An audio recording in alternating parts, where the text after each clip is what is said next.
Thank you, Madam General Evaluator, fellow Toastmasters, especially Eric.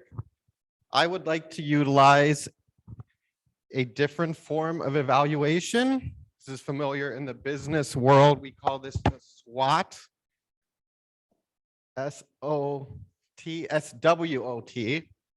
Mind my handwriting there. SWOT analysis. What is SWOT? Anybody know?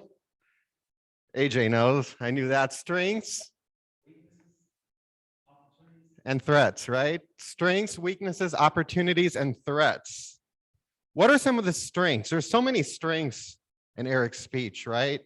Because Eric taught us all something that frankly is complex, and he made it simple. Two evaluation forms actually happen to have both in front of me.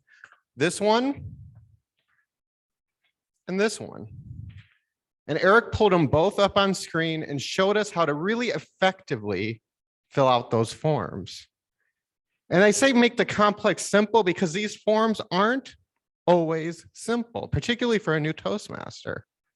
They are not simple forms to fill out. And if you're looking at them, you might be thinking to yourself, wow, it's like taking a standardized test all over again for the first time.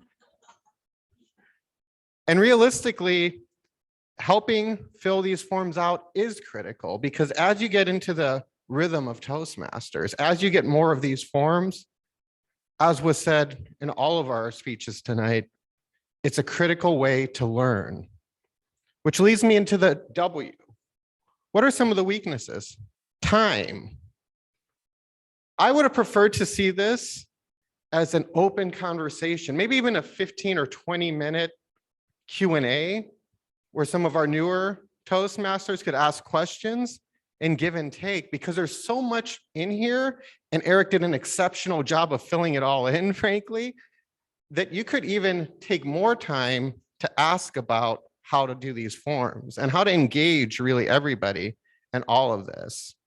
Opportunities. That leads to my next piece here. On the opportunity side, I think realistically, we showcased how you can pull up a form, a complex topic using a digital device and show it to the audience. Everybody on Zoom got to see what everybody in the room got to see, and we all got to learn how to fill out an evaluation form. Show of hands if you learned something from Eric's speech. Everybody's learning something today because evaluations are something you will always learn repeatedly. And I think Eric did an exceptional job of showcasing how to utilize a form, whether it's our form or the Pathways form, to make that happen. And finally, threats. We live in a world of information overload. And I think the threat isn't so much Eric's speech, the threat is the paperwork. The threat is making sure that we continue to impress upon all of our members to utilize the form to your advantage. Don't be bound by it. If you want to do something, like Shauna said, fold up a piece of paper, do a SWOT analysis of a speech, do any analysis of a speech, hand somebody a piece of paper that says, good job, whatever you want to do. Don't feel like you have to fit your evaluation into a box. Do whatever you have to do to encourage your fellow Toastmasters, and that's an effective evaluation. Thank you, Eric.